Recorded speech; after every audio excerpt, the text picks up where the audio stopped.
Chapitre proportionnalité, appliquer un pourcentage.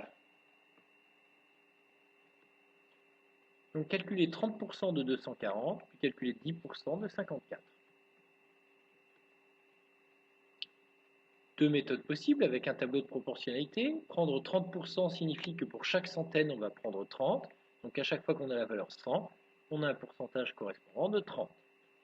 Et donc ici, par exemple, pour le premier, on va placer 240 comme valeur et chercher donc le pourcentage correspondant.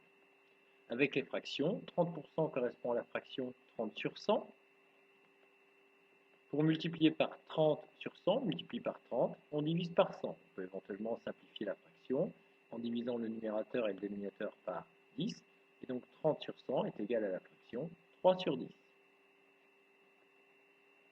Avec un tableau de proportionnalité, on a donc pour 100 un pourcentage de 30. Et on va chercher la valeur qui correspond à 240. On peut utiliser soit le coefficient de proportionnalité, soit les produits en croix. Avec les produits en croix, on va donc calculer 240 fois 30 divisé par 100. Et donc 72. 30% de 240 donne 72. Remarque, le coefficient de proportionnalité de ce tableau est égal à 30 divisé par 100, c'est-à-dire 0,3. Donc on aurait pu calculer la valeur manquante en calculant 240 fois 0,3.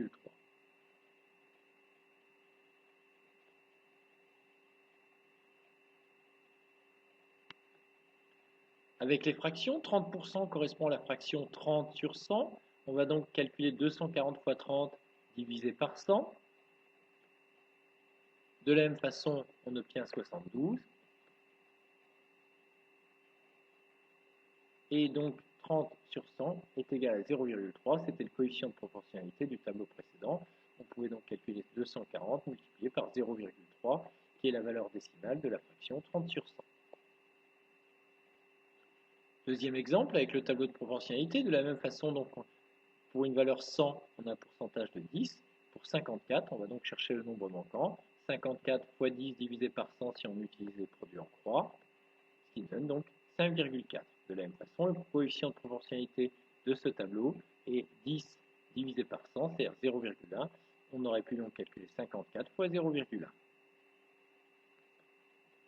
Avec les fractions, 10% correspond à la fraction 10 sur 100, c'est-à-dire un dixième. On va donc multiplier par 10 et diviser par 100. On obtient évidemment le même résultat, 5,4.